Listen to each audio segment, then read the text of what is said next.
those joining the conversation this morning, we have Kofi Tonto. He is with the MPP's communications team. We also have Kofi Capito. He's Executive Director, Consumer Protection Agency, and a member of the Movement for Change. Interestingly, both of them are bespectacled, just as I am. So we are all four-eyed. You know, growing up, on a lighter note, I used to tease those who had, you know, extra pairs of eyes, you know, four eyes. And then I ended up in the group. And I said to myself, now who sent me? Yeah. So this morning, all of us in spectacles here, about to do the review. Later, I'll announce some other guests who will be joining the conversation as well. But for now, here we are in the studio. Kofi? Yes, sir. And I know it's going to get interesting because, so I'm going to do this now. Since you are the older one, obviously, Kofi number one, Kofi number two. Sure. Does that work? Yes. I think Tonto is fine. Tonto, eh? Tonto. Yeah, okay. I'm curious though, does your Tonto have anything to do with McTonto? No, nothing, sir.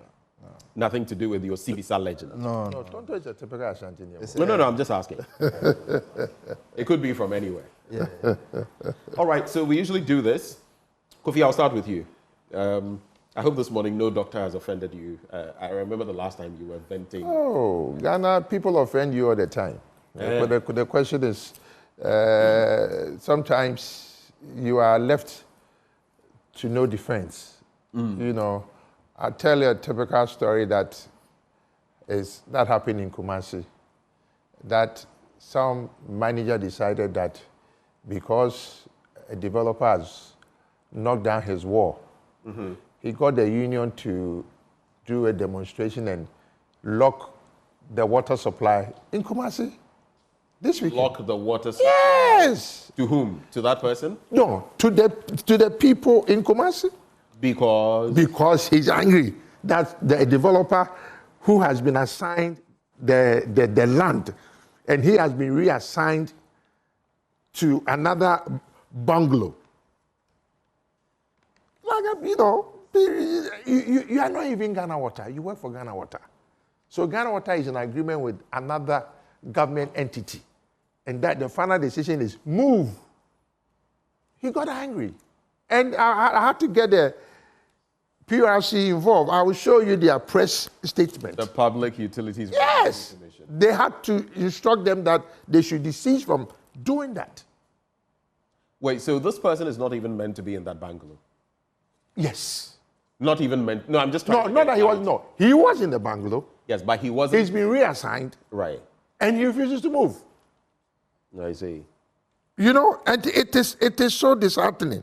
And he is supposed to be the regional manager of Ghana Water in Kumasi.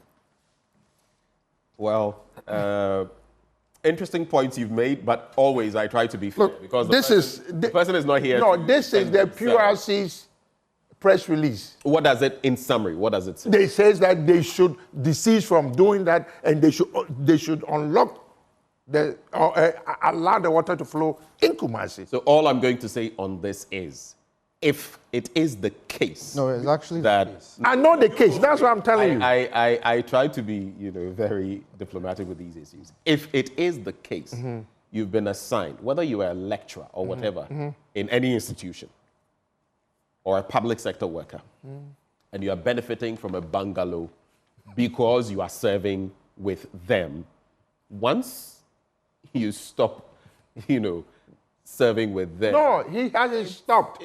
He's still working with them. Or if you've been reassigned, you've been transferred. I'm just saying that these are the circumstances.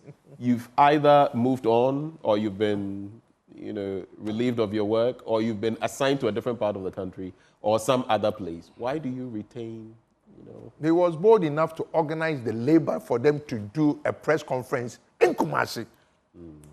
I mean, I have the video. I have the video of the demonstration and everything. I'm being cautious about it, not about the veracity of this happening, but on whether the taps were shut. No, we actually shut down for 5 days. Whether that was the intent. Can I show you the press conference that they did? But this is egregious. I thought you said evidence. You're a lawyer, right? Evidence. I'm giving evidence and you don't want to take it. I don't know why everyone. No, you are there. You are going there. So we actually discussed this on a different platform yesterday. And a journalist who was a regional correspondent gave, the whole synopsis of what transpired. So basically... So before you give the synopsis, we have something better. We have a report on that situation. Oh, okay, Let's just catch a glimpse of what exactly happened. The Ghana Water Limited in the Ashanti region shut down operations on Friday in protest of the demolition of residents and property in the Ridge residential area they claim to own. In the last 3 days, residents who solely rely on water supply from the Ghana Water in the greater Kumasi metropolis have been in a desperate search for water. Taps in their various homes have stopped flowing. They are resorting to wells and other underground water sources for their daily chores. The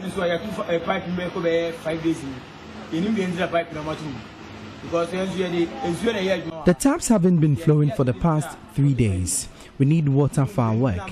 We are now resorting to fetching from wells.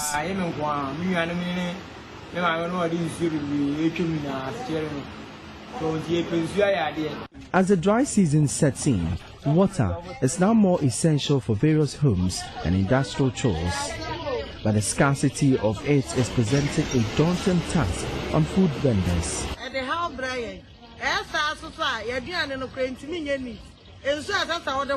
We must use water in small quantities for our chores, which is unhygienic for cooking.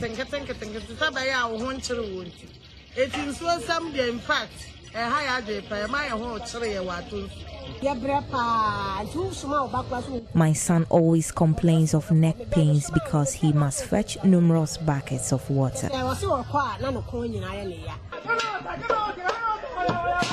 The Ghana Water Limited in Ashanti halted their operations in protest of what they describe as unlawful demolition of a property they lay claim to own. Fences of 2 residents occupied by their top managers were pulled down by a private developer. We will not give in. That this property will remain the property of Ghana Water Company. But Joy News checks revealed occupants of 200 bungalows on the 400 acres of land retained by the Asantehene were to be relocated into newly constructed ones. The property, we are told, was given as a collateral to private developers taxed to construct bungalows for government agencies affected by the retainment. The Vice Chair of the Senior Staff Association at the Ghana Water Limited in Ashanti, Emmanuel Okoti, says the affected property houses a crucial component for effective water distribution in the metropolis. He says they are not relenting on their demands. Well, you know what they say, ignorance is bliss. And I guess crass ignorance was displayed at its highest in this incident. Coming back into the studio, I can't for the life of me. First off, the property is not yours. It's the state's. The land belongs to someone. The person is reclaiming. Now, you say you are shutting water because, well, it is clear that all these elements should get a taste of the law. That is no, I fully concur. I mean, I heard it yesterday for the first time, and for me, it's the effrontery that you shut water down for the entire Kumasi metropolis. I mean, we are talking. Can you imagine how many people will be affected? Yeah. Can you imagine how many people will face? And you see, we have a cholera outbreak in the country. Yes. In the Western region, it is most pronounced. But do you realize the importance of water around this time? And someone says, a property has been demolished. So, like, what is wrong with us? Look, let me tell you what. I am personally involved, so I know a lot.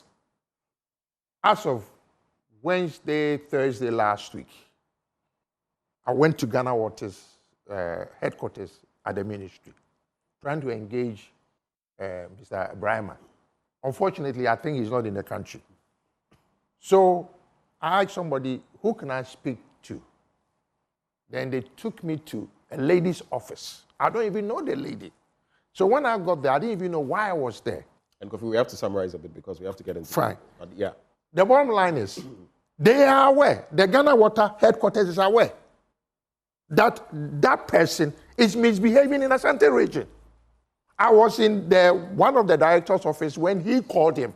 The guy was furious that I had gone to that woman who was the real estate, the estate manager, to say that the guy is being difficult for the people to have access. I heard him attack me on the speaker radio. Okay, because, like I'm saying, institutions don't work, and I've told you this several times. Leadership don't do what they are supposed to be doing. Okay, and until we do that and hold people accountable, as we all enjoy when we travel outside, that, we know that there's law and order. You cannot do this in Ashanti region, specifically the Kumasi metropolis. And you do this, and he can get away with it. Then he goes and organizes the union to hold a press conference as if somebody is trying to. The land doesn't belong to you. The owner of the land, who is Otufo, Otikokoso, says that I have taken my land. There's an agreement. Developers build so that we can relocate the Ghana Water workers. It is completed, gated community with security. The guy says that there's a 10% price that he has to pay, so he's not moving. I have all the information. I think here. we get the thrust of it, but the impunity, we cannot say that this is the first act of impunity. No. I'm not justifying it, but I'm saying that maybe we should say impunity begets impunity. And once we start cracking the whip on some of these matters, and we should use this as an example and crack the whip, I guess people will realize that you can't engage in such activity and get away with it. Let me also welcome aboard Shamima Muslim. She is with the NDC's communications team. Shamima, good morning. Good morning, sir. Is that all you have to say this morning? Is that all you have to say this morning? You can. No, not that one. Not that one. Congratulations are in order. She's an idea, so. No, congratulations are in order. He knows. Okay. Kofi 1, 2, 3, 4, 5, 7, 8. Capito. No, it ends at 4. It's Kofi 1, 2, 3. No, this woman, we go way back like way back. Like spinal cord. Way back. Not even the vertebral column, the spinal cord. It goes deep. You know what is interesting? When I saw her on television, and I'm glad that at least she declared. Yeah. And I said, Shamima, when did this thing happen? Because she was such a good journalist. Thank you. And she's still a good journalist. Thank you. Okay. So, and you could sense some little things in her back then that she might lean towards, but it was professional. Thank you. Thank you. So I'm happy that I finally, did my job. I mean, history was on its way to be Yes. made. We had to be part of it. Anyway, so officially, thank you, sir. congratulations Thank to you. congratulations. Mone Ejumayo. Thank you. I think all thanks goes to the people of Ghana. I mean, we came on here so many times. We made the appeal. We made our case. Right. And we pleaded with you to vote for the NDC and John Dramani Mahama and vote for the future of this country. And you heeded our plea, and you did it marvelously. And it is pleasant in our eyes. We thank God. We thank the people of Ghana. Even as we begin the long, arduous task of resetting this country, we'll still appeal for your support, your understanding, your patience, your prayers to bear His Excellency up in prayers with strength of spirit and body, that He will do right by the people of Ghana, and we will all together build the Ghana we want together. So once again, thank you so very much, dear Ghanaians. Well, you've made it sweet, succinct. Thank you very much. Kofi Tonto, so I'm just going to give you about 40 seconds. Yeah. She's already had her take with this. Yeah. Kofi has sparked, as he would usually do, or but we are trying to douse the fire with the water from Ghana Water Company that has been shut. Which is not coming. In the Ashanti region. But I'll just give you, if you have some thoughts you'd like to espouse this morning, very quickly before we get into the on which issue? No. Generally, we allow about 1 minute. Oh, no. I think... you think we can move on? Yeah, I think we can move on. All right. He's really explained everything on the water issue. Okay. So in that instance, I have a concern. You do have a concern? Yes. What is it? In fact, this morning when I was coming, Joy FM played the story, the impending crisis facing tertiary institutions and their ability to give offer letters to the students who should be graduating from the WACSI examinations and receiving their results, but because of government's indebtedness to WAEC, in the tune of, I hear how many millions of cedis, let me see, just this morning, over 156 million cedis. Government is in debt. It's indebted to WAEC. So, I mean, that is a bit of a big worry. Here are these students who are home, have been patiently awaiting their results, which should have been out, which is not yet out, and indications still are that it doesn't look as if government is going to resolve that matter soon. These are one of the many problems. Matter, right? Well, it's not a matter that just started. We've owed some of these institutions, including WAEC, for a while. We do something, and then we incur more debt. But this is where we are now, to the extent that it looks like there's a threat to their absorption into tertiary institutions. What do you see to be the way forward? Pay them. But they'll pay them. I mean, why do we even allow such debilitating things to happen that threaten the very, existence and operation of these institutions? And, my brother, the rot at WAEC is just evident everywhere else that you're speaking of. There's just so much indebtedness on the side of government. Over the past 8 years, a lot of things have just become so worse. And you're asking, where were the resources? Because we're dealing with a government that arguably has had the most resources ever in the history of our nation. And it seems to be the government that is going to leave the legacy of the most debts for Ghanaians. Everywhere is crippled. Even at the presidency, we hear stories of how the administrative structures at the presidency has ground to a halt. Basic things to work, papers, are problematic. And this is it. And this is why we are where we are. And this is why Ghanaians have spoken the way that they have spoken. And I think that people who know that they've done wrong by this nation, people should volunteer a lot of the loot that has been taken away from this nation. They should volunteer. They should volunteer and bring it back. People should be getting ready to come and enter into plea bargains with government. So what I was about to say, we have to move into the papers. What I was about to say on that was, don't expect people to volunteer. Will people pay taxes unless we have punitive measures for, tax evasion, not tax avoidance, right? So if you want to put systems in place, and this could be free advice, you better start, as you take over as an administration, since you're a member of the NDC, you could look at propositions that will incentivize, if anyone has loot, okay, this is, because I've heard people say, I've heard ordinary Ghanaians, they've called into the show and said, look, we are not so much interested in people going to jail. I mean, it could be both. But the point is, whatever has been taken, we want to recover and use it to build our state. That is it. So maybe that's something else we could take on. But let's quickly get into the papers. Ladies first, I'll start with you. What papers are you looking at? Give us the headlines and then single out one or two stories. I have the Republic with me and... The New Republic. The New Republic. Okay, there's an old one there. Okay. There's Republic and then the New Republic. Banner headline, shareholder shocks SIC's diabolic AGM with injunction. Sabotage, NPP mole leading HR flats with 3,500.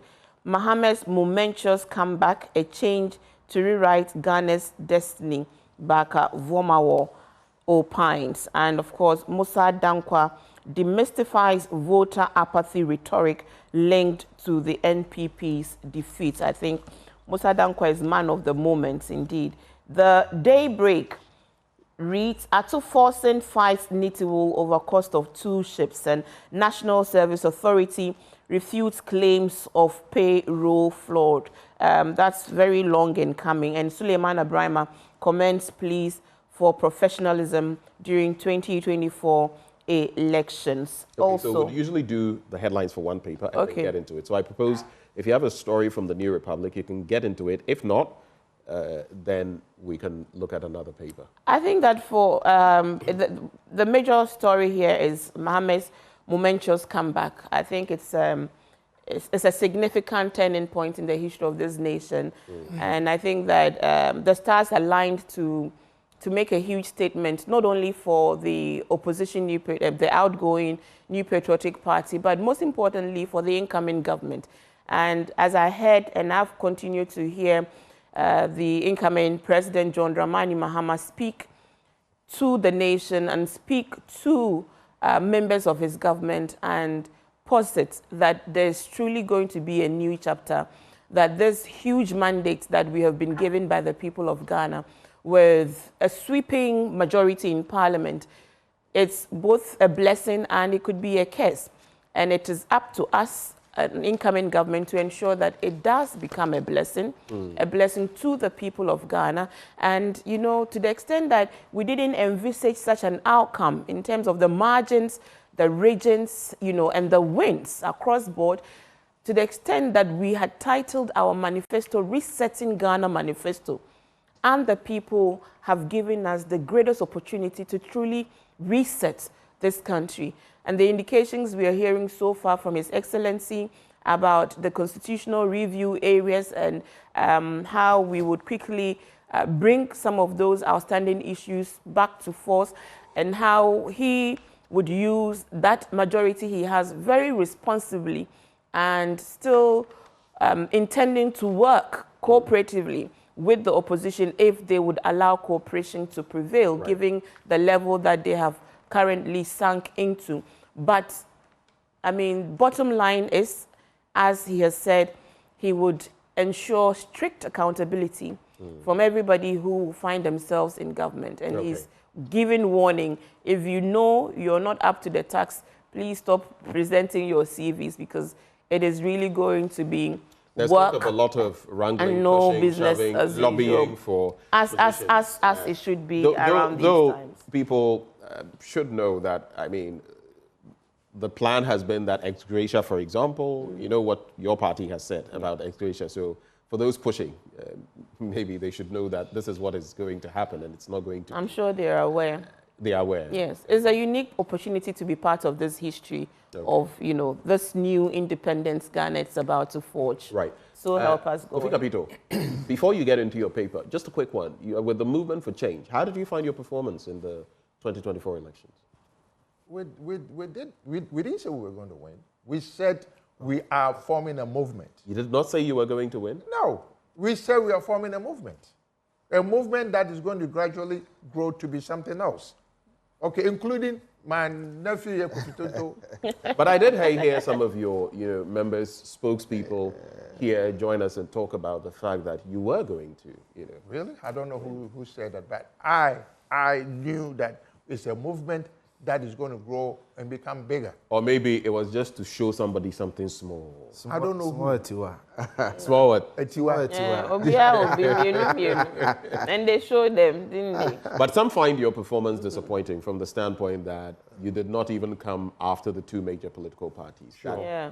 Nana Kwame Bediako also, gave you a smacking. Yeah, but you know what happened in this election, right? And What I'm not going to. What happened? Because look, in the paper, somebody is saying the MPP bench over 300 million on December 7th. Okay, I don't know how much the NDC spent. I don't know, because I haven't seen anything. I've heard of parliamentary candidates I'm just saying. or aspirants who supposedly blew 10 million cedis on it. Yeah, so when And I'm people not are mentioning doing any that, names. how do you end? Feel free. And- We're in a new dispensation No, of I do not have- real freedom of speech. And The journalism after we practice freedom after is the speech. same. What I have said before is what and done before is what I'll do. If I don't have the proof, why do I not mention it? Okay. Allegedly. So, Ben, basically, we just wanted to make a statement that Alan Chemartin is a force to reckon with. And paired what happened. Look, Alan, obviously, even I'm sure his DNA is MPP before he stepped out. All right? So am I. But the question is, when in a group, when there's trouble brewing and it's not tackled, you can expect some of these things. So, to me, whether winning or not, they say the end justifies the means, right? All right, let's get into the papers. What do you have? I have the business analyst, right? And I want to say that the front says, City makes gains, ECG's 32% losses unsustainable. How do you finance your Nkokon Ketenkete after promising huge tax reduction? Afenya Martin is the one saying that. And the ECG one was attributed to the incoming first gentleman of the land, soon to be President John Mahama. And then government financing needs to remain elevated. A 2-year bond to be issued on second quarter since DDEP and IMF. And then government records 19.75 over subscription of treasury bills. Any one of those stories you'd like to? There's well, not at the, but it is in the middle actually. And to me, it's a plea and an advice that when I meet His Excellency, the President of Ghana, John Mahama, as he's coming, President-elect. Well, elect, appointed, whatever, it will happen. So let's not. So the point, it's a technical term. He is not president now. Okay, President-elect. Or former president. Can I say former president? If you want. Okay, fine. It is two. One is the plan to scrap betting tax. Sharima, yes, I beg you people, the reason why some of the, there are some taxes that I agree that you should scrap, but betting is a vice. It's just like smoking, alcoholism, and the best thing to do is to make sure that you bring it to the bare minimum. Yeah. So taxation is a deterrent for people not to take part. I hear the young men. Yes. And it's because they don't have jobs. Yes. Not because they like to bet. So I would advise create jobs for them to have a gainful employment instead of going into tax this betting. Because it can become like an addict, yes, who is a drug addict, alcoholic, okay, and even we need the money. Yeah. Assuming that they become addicts, we need to rehabilitate them. Yeah. And these taxes, as is done in other jurisdictions, we have Alcohol Anonymous, we have Gambling Anonymous, that people go to make sure that they reform and they don't do it. Just like drugs. Kofi, let's make our points, brief, succinct. So your point is that we should retain the betting tax? Yes. Okay. So before Shamima comes in, 2 quick points. And then the last one. The last one, this says customer care and services experience. Integral elements of brand position. I laugh when people talk about these things in Ghana. You can't even, and that's another one that I beg you, in your manifesto, you promised to pass the consumer bill. Okay. As MPP promised that they didn't do. Yes. He's talking about in a global market. In the global market, if the consumer is not protected, businesses will not thrive. Yeah. So please, these are the two. When I see him myself, I'll tell him, but since you are going to see him maybe today, I'm giving you so someone is asking about the lottery. That how about those who stake lotto? All of that. But there are, yes, I know. Lotto, they pay tax. I know. Now, there are 2 quick things to look at here. I look at it from both sides. I don't bet. I'm not a betting man for religious reasons and other reasons. I don't voice that on people because it will be our arguing. Now, if you look at it from the standpoint that the tax should be retained, some would say what you are saying. It's a vice I know people who have blown family resources Yes. on betting. You are Muslim. I know a lot of Muslims who are completely averse to betting. I am averse to it as a Christian. And I think there's a point to be made there. But the other side will tell you, is it a zero-sum game where you can't do it side by side, where you can't maybe, as you create jobs, you try to create jobs, but you also scrap the stacks. The point being, do you know the possibility of winning a bet? Do you know? They said chances of you being struck by lightning is much. So the chances of winning a bet Yes. are way less than 10%. So the argument, I'm saying way less than 10%. The argument on that side is, okay, some of these young people don't have jobs. When they get a little money, they go and use it to bet. Now, if they get a winning, after having tried maybe 100 times and winning once, a small sum of money in the pot, why should you tax that? So there are different arguments from different angles. I tend to lean towards scrapping it. Can you give me your But at the reason same why time, you want it scrapped? Do you have a reason? I lean both ways, like I've said. No, you said you lean it's- towards. if so it's- give me the reason why you Allow want me it to scrapped. expatiate without trying to push me to the wall. I'm not pushing you to the wall. You push me to the wall, so when I push you, don't worry. If we do the right thing, naturally, a lot of people will not even have the time or the laxity to want to push money into betting if they have something dependable they are doing. I know a lot of people, and I say this because the people in my circle, a lot of them it would shock you, right? You think it's only those ones you see on the street who are, trust me, the people doing massive betting are not the people on the streets. I agree with you. There are people with, so there are so many layers to this conversation. I don't want My any simple young point is- person. I don't want any young person to think his escape of poverty is better. The road is very, very, very, very dangerous. As you yourself said that it could be possible that they would do things just like an addict who needs a fix. No, you do become an addict. Yeah, so that's what I'm saying. I acknowledge. I'm not saying it's not a problem. You see, the thing is Kofi, that... before you come in, I'm not saying it's not a problem. But in handling problems, look at other jurisdictions. How do they handle this? Which one? They have different. Why don't people bet in the UK? No, they do. In the United States. The Betway and the rest. They're not from there. In the United, no, you still pay tax on it. In the United States, you hit that mega million. Yeah, the $100 million. Do you know how much comes to you? About 48%. Oh yes, they pay taxes. Yeah. So because you see, Lotto. But their system is different from ours. I'm just saying on so many fronts. No, it's Lotto is Lotto. You cannot justify Lotto in China and Lotto in Ghana and Lotto in America. Lotto is Lotto. That's what I want you to understand. I'm only looking at it that it is, quote unquote, supposed to be the young people's thing. These are the future.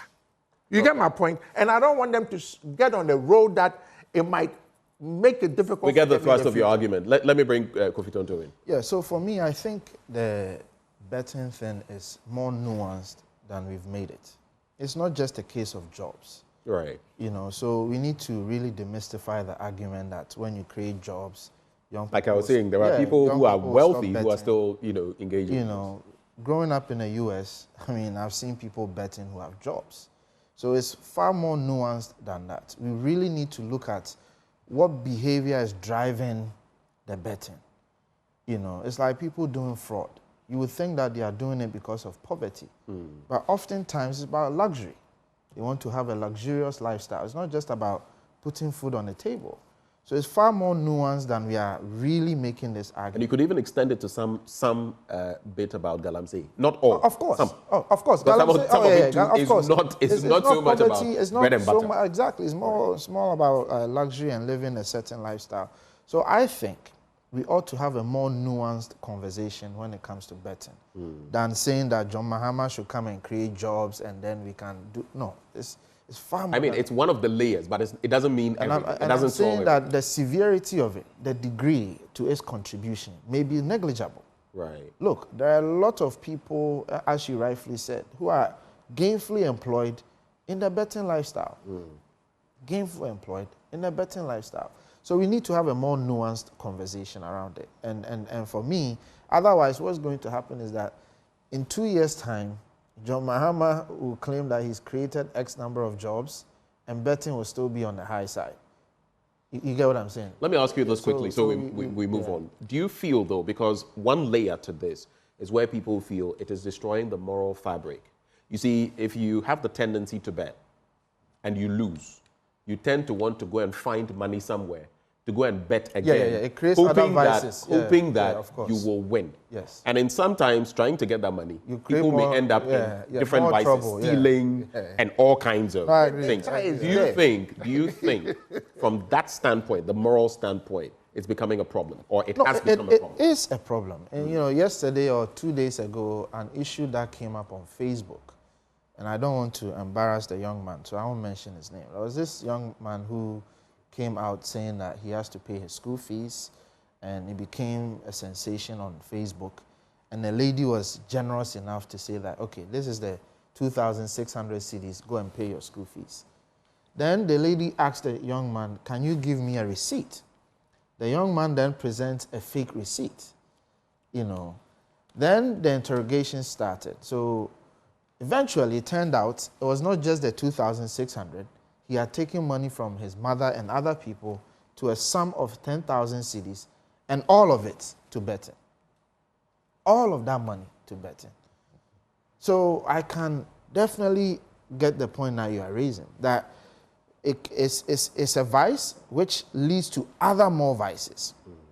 You know, sometimes criminal... It's like a Pandora's box. Yes. Once you open it, other things... You know, and sometimes criminal So vices. just to end, do you think the tax should be scrapped or it should be retained? You see, for me, I can see... Because I'm also conflicted in a way. Yeah, I agree with you. I'm also in the same position. To a degree, a part of me feel like it needs to be taxed, and even at a higher rate than the 10%, you know, to serve as a deterrence. Then I can also see the initial argument, which I said is nuanced, that maybe it should be a gradual process. It shouldn't be... So I can see you are somewhere on the fence. Yeah, exactly. All right. Let's get into the Daily Guide newspaper. Kofi, we don't have that much time. Give me 2 seconds. Kofi, we can't keep doing this. I beg you, give me 2 seconds. Then we should scrap taxing alcohol, taxing cigarette. No. I'm agreeing with you. No, you're not agreeing with me. You are telling me that. I'm saying that it's a in the vice. United States, you talk about gambling in the United States. I said it's... Hold on, let me. We all live there. We all live there. You live there. You have 20 seconds. I'm just telling you that. Stop doing this. We cannot encourage. I'm not against betting. Don't make it sound like I said you should be against betting altogether. No. You see, Lotto. It's a vice. It's a vice. Listen, we do this for revenue sake. Okay, so Kofi, your point is made. He's not against betting, but he is for taxing betting. If you let it be taxed. Let's get into the Daily Guide. Yeah, so for me, the Daily Guide, it says the NDC sues EC over 5 constituencies outcome, 2 dead in Yinahini Kasutia clash, President Akufo-Addo's statue vandalized, police go after perpetrators. We won all 12 disputed seats. This is MPP making a claim from a press conference yesterday. And then it says, Speaker urges prioritization amid busy schedule. I think it has to do with the discussion from Parliament yesterday as to what ought to be prioritized somewhere. Of course, because it's a short period. And if you don't prioritize and do certain things, you will run out of time and you would have done nothing. So you better prioritize and look at the most essential. And I think I agreed with Napo's argument that let's leave the big things for the next Parliament because you have just about 2 weeks or so. So leave it for the next Parliament to really take time to. But there's also a standoff. Let's go for the jugular because of time on the bit about tax waivers and others to be approved, and if not, certain actions will not be taken and all that. I don't know.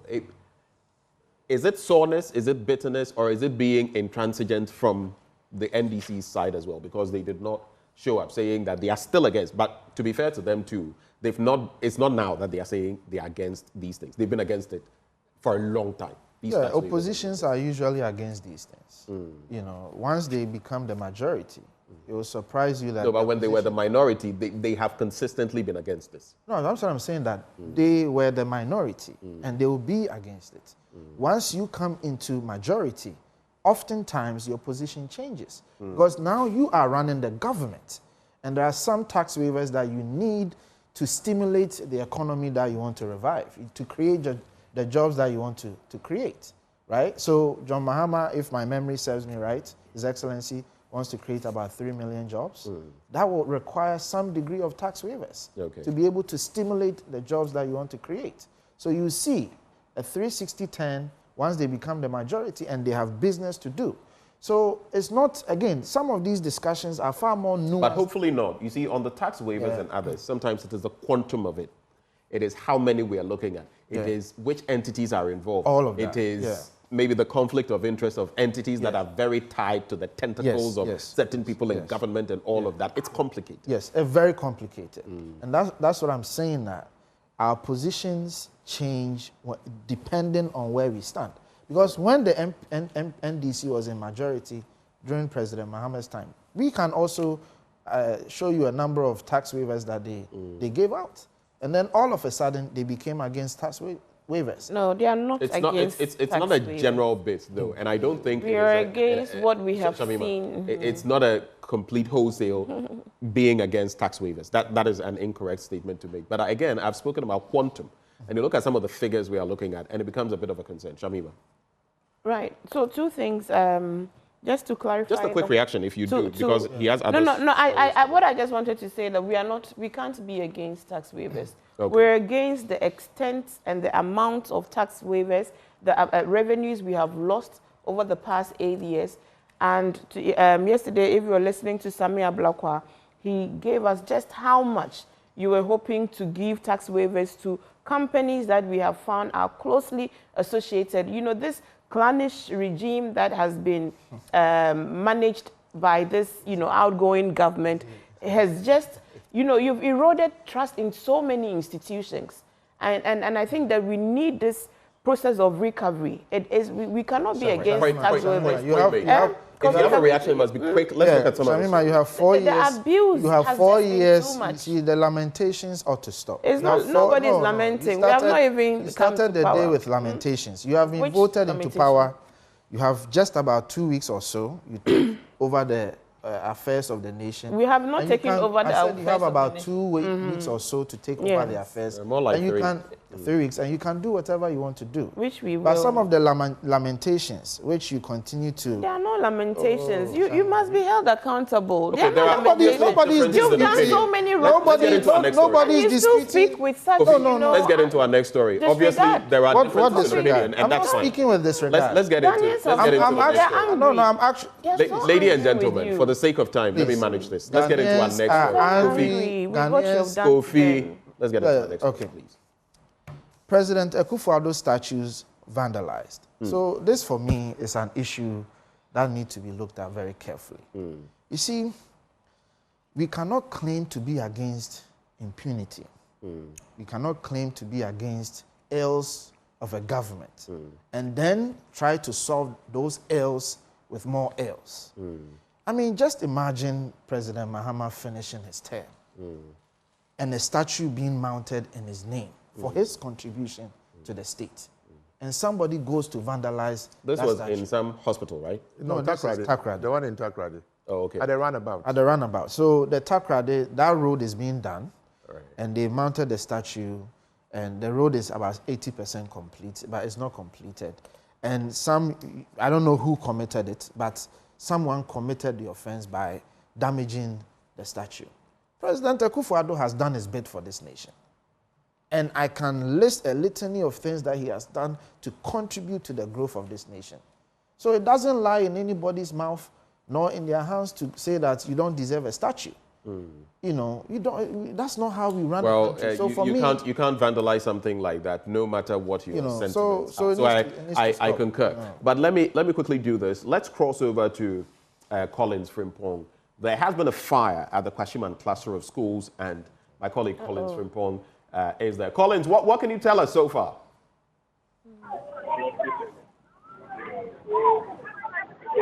Hello, Collins. If you can hear me quickly, what can you tell me about the situation on the ground?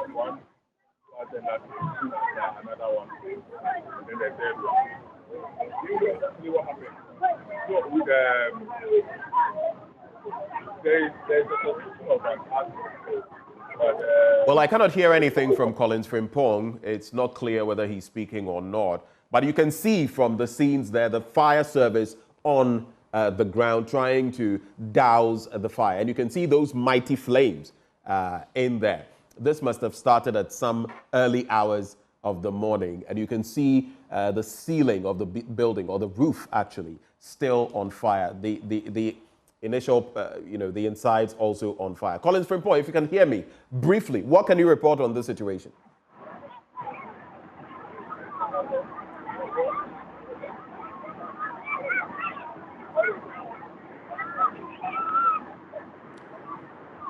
All right, so let's come back into the studio, but that's a sad situation. You know, a country trying to develop more infrastructure and all this. Only God knows what this will mean for, because this is a cluster of schools. I don't know how many buildings or how many rooms will be affected, but some of our young people definitely will be impacted by this fire. Can we come right into the studio and continue from here?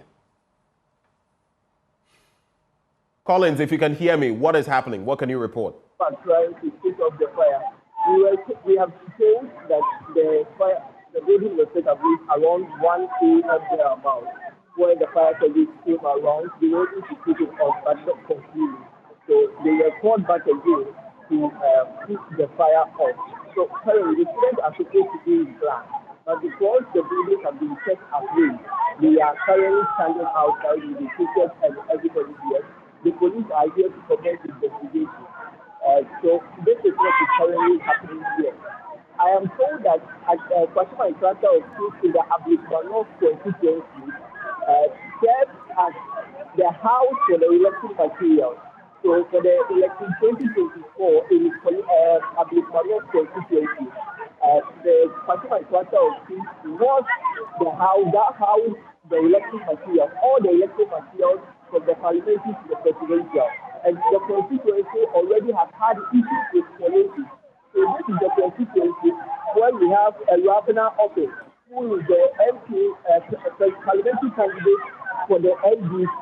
And also we have Dana Ekia, who is also the parliamentary candidate for the NDC.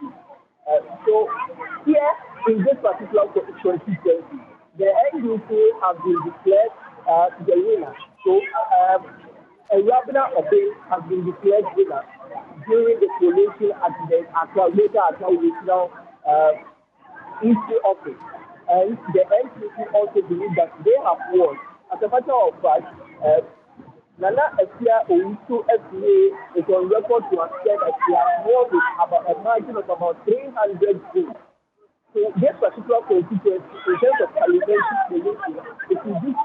It is one of the few constituencies that we are yet to know who is the clear winner, because the EC says that they should be miscollating. So, and we don't really know what really has caused the fire. They should be set ablaze. But what we have been saying that it seems, some of the teachers are telling us that it seems people intentionally did that. So the incident happened at exactly 1 a.m. according to an eyewitness who was here. The incident happened at 1 a.m. and the main building, that's how the electric materials, the 2024 parliamentary presidential electric materials for Ablikmano has been set ablaze. We don't know the fire service are still here, the police are still here doing investigation. Collins, thank you so much for bringing us the scoop. Do stay with us on this channel as the show goes on, and in subsequent bulletins, we'll give you a further briefing on what exactly has happened to the Kwashiman cluster of schools, of course, that also in the Ablekuma North constituency. What is interesting from that picture is that this is where the collation actually was taking place, and there was an issue there. Now, there are ballot boxes in that location. So those ballot boxes, at least if those rooms are affected, it means these will be burnt. Any evidence that has been gathered will be burnt by way of the vote in there, and the students who school there will also be affected. Now, the question is, was this coincidental, Could be. Or was it arson?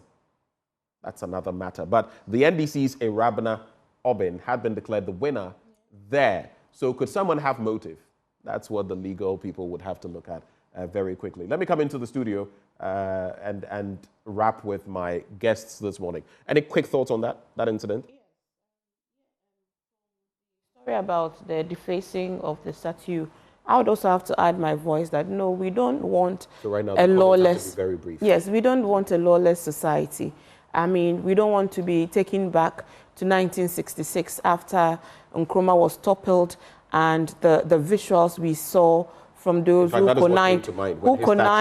connived with the CIA to topple Kwame Nkrumah, not only his statues and his effigy, what do you call it? Effigies across the country, but even his intellectual work. Burned books. You know, my mother was a member, the young, what did they call them? Young pioneer, because she was a very brilliant girl in a school in Tamale there, and even shoes that they were giving, anything that she still remembers vividly. They came into classrooms and everything that was, you know, that had any leaning with Nkrumah was burnt. We don't want to return to those dark days. So let's avoid these matters. He's done what he's done, and he's paid the price dearly for, you know, these actions or acts of self-aggrandizement. Respect must be given our leaders, no matter how you feel about them. I agree. And then to this matter, quickly, I think the Electoral Commission, really, everybody is speaking up and out about the Electoral Commission and the way they've conducted themselves. We have had a relatively peaceful election. That is giving. But these latter-day machinations and attempts to subvert the will of Ghanaians must be condemned. The Electoral Commission, as evidence has shown by statements that have come from Jean Mensah 4 years ago when NDC made similar, you know, calls for collation and recollation, which calls were rejected. And so the point is that why don't you just allow your own laws and regulations to work? All right, simple. 41. Right. Quick thoughts on this, Kofi. No, so we've already spoken about the statute. To your point, we need to find out the true cause of it to see if it's arson or just coincidence. But certainly, we shouldn't entertain any form of hooliganism and thuggery, as evidenced by the NDC in the last few days, you know, forcing Electoral Commission officers to declare in their favor in an unconstitutional manner. We shouldn't allow such things to occur. All right. Kofi Kapito. You know, on the statute, I have a problem that it looks like we do this and it's not good because we've used the state's money, people's money to do this. And what is interesting is you will end up, some of us who can afford it, get on an airplane, go to Trafalgar Square, and go and look at a statue there.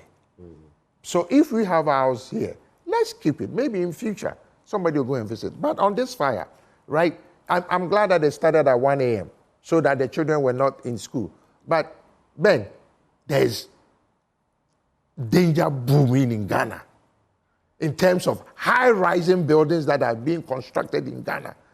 And the fire service don't have what it takes to fight it. That point is a crucial point, but it's one we'll reserve for another day. Daily Graphic, President-elect Mahama outlines top priorities. Ketasco concerned about Category B classification. That's interesting. Miriam Bona named 2024 Best Nurse or Midwife. And on the back page, lights the World Christmas Initiative. Church of Jesus Christ supports over 1,000 households. And that's how we're capping it off this morning. Shamima Muslim is a part of the NDC's communications team. We also have Kofi Tonto. He is with the MPP communications team as well. We had Kofi Kapito, Consumer Protection Agency. He's one of the leads. And yes, yours truly was also here some, like we used to write back then. Me too, I'm here some. Here some. So me too, I was here some. You have a wonderful name. Let's settle for sports up next Tuesday.